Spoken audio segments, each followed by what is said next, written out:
राष्ट्रीय आरोग्य अभियान एकत्रीकरण समिती महाराष्ट्राच्या हाकेला प्रतिसाद देत राष्ट्रीय आरोग्य अभियानाअंतर्गत काम करणाऱ्या कंत्राटी कर्मचाऱ्यांनी मागील 16 दिवसांपासून बेमुदत काम बंद आंदोलन सुरू केलं आहे। कंत्राटी कर्मचाऱ्यांचे म्हणणे आहे की शासन निर्णयानुसार 10 वर्षे सेवा पूर्ण केलेल्या कर्मचाऱ्यांचे शासकीय सेवेत समायोजन होणे अपेक्षित होते, मात्र शासनाकडून अद्याप या निर्णयाची अंमलबजावणी झाली नाही। त्यामुळे कर्मचाऱ्यांमध्ये तीव्र नाराजी पसरली आहे। या आंदोलनात जिल्ह्यातील तब्बल 1000 पेक्षा जास्त कर्मचारी सहभागी झाले आहेत। डॉक्टर, परिचारिका, आरोग्य सेवक, प्रयोगशाळा तंत्रज्ञ यांच्यासह विविध पदांवरील कर्मचाऱ्यांनी काम बंद आंदोलनात सहभाग घेतला।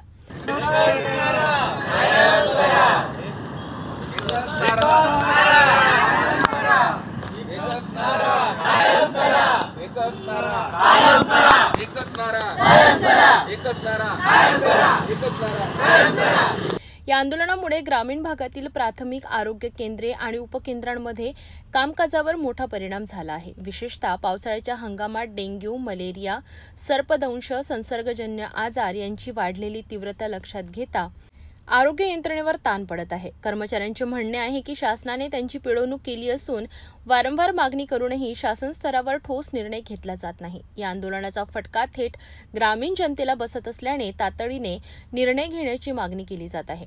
आज आमचा 16वा दिवस आहे आंदोलनाचा आणि तरीही सरकारकडून आम्हाला काहीच पॉझिटिव्ह होप्स आलेल्या नाही आहे।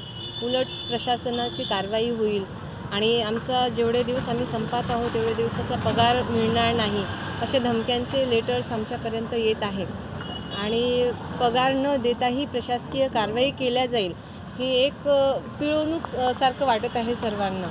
कारण NRHM म्हटलं तर आम्ही सगळं रुरल एरिया जो येतो खेडेपाड्यामध्ये आमचे सगळे NHMचे कर्मचारी अधिकारी सेवा देत असतात आणि आम्ही रुग्णांपर्यंत पोहोचतो, रुग्णांना काय हवं नको ते बघतो।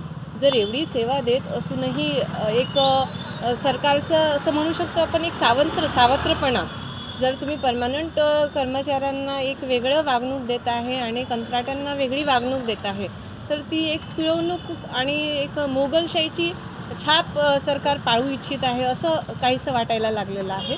तर हे सहन करण्याजोगं नाही आहे। काहीतरी पॉझिटिव्ह होप्स त्यांनी आम्हाला दिला तर कदाचित या आंदोलनाची गरजही पडणार नाही।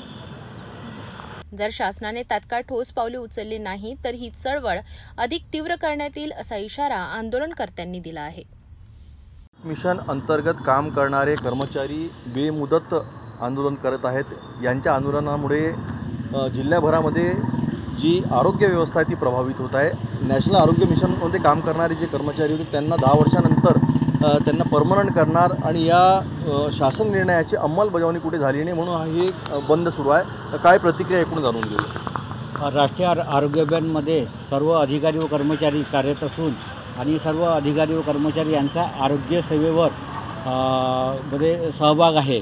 परंतु 2023मध्ये जे राष्ट्रीय आरोग्य अभियान अंतर्गत आंदोलन करण्यात आलं होतं त्याच्यानंतर महाराष्ट्र शासनाने 14 मार्च 2024 रोजी एक शासन निर्णय काढला। त्याच्यामध्ये 10 वर्ष ज्यांच्या सेवा झालेल्या आहे त्यांना समायोजन करून त्यांना कायमस्वरूपी ऑर्डर देण्याबाबत शासन निर्णय काढण्यात आला होता। परंतु आज 14 मार्च 2024 होऊनही 1.5 वर्ष जवळपास झालेला आहे, परंतु तरी महाराष्ट्र शासनाने याची दखल न घेता अद्यापही 2च कॅडरचे फक्त ऑर्डर काढले आहे। बाकीचे कॅडर आहे त्यांना कोणालाच समायोजनाबाबत कोणतीच प्रक्रिया केली नाही। त्यामुळे सदर जे आंदोलन आहे पुकारण्यात आलेलं आहे आणि या आंदोलनाबाबत आम्हाला शासनाला हेच सांगायचं आहे की बा जे तुम्ही जो निर्णय काढला होता शासन निर्णय त्याची आपण तात्काळ अंमलबजावणी करण्यात यावी, जेणेकरून सर्व जे राष्ट्रीय आरोग्य अभियानाअंतर्गत जे अधिकारी व कर्मचारी कार्यरत आहे त्यांना त्याबाबत त्यांना न्याय मिळेल हीच आपल्या माध्यमाद्वारे आम्ही शासनाला एक विनंती करत आहे। किती लोक काम बंदावर गेले, किती अधिकारी कोणत्या अमरावती जिल्ह्यामध्ये 1300 कर्मचारी जवळपास कार्यरत आहे। त्याच्यापैकी 1000 कर्मचारी संपामध्ये सहभाग आहे आणि राष्ट्रीय आरोग्यामध्ये प्रत्येक कॅडरमध्ये जसं समुदाय आरोग्य अधिकारी झाले, वैद्यकीय अधिकारी झाले, स्टाफ नर्स, आरोग्य सेविका ह्या सर्व आरोग्याशी निगडीत सेवा देतात। काही तालुका लेवलवर आहे जसं STS आहे, STLS आहे, ह्या सर्व जसं क्षयरोग आहे, ह्या सर्व रुग्णाशी निगडीत सेवा आहे आणि जिल्हा स्तरावर तालुका स्तरावर जो राष्ट्रीय आरोग्य अभियानाचा जो पाया निर्माण केला होता शासनाने, त्यामध्ये आम्ही 2007पासूनच कार्यरत आहोत. परंतु तरी पण शासन याबाबत काही दखल घेत नाही आहे, न कोणत्या मानधनाबद्दल काही वाढीबाबत काही निर्णय घेत नाही. जर आम्ही याच्या अगोदरी पण भरपूर वेळा निवेदन दिलेलं आहे. 10 आणि 11 जूनला पण आम्ही याच्याबाबत शासनाला पूर्वसूचना दिली होती की जो तुम्ही शासन निर्णय काढलेला आहे त्याच्याबद्दल तुम्ही काहीतरी पुढाकार घेऊन जो अधिकारी व कर्मचाऱ्यांना न्याय देण्यात यावा. परंतु शासन याबद्दल काहीच कारवाई करत नाही आहे.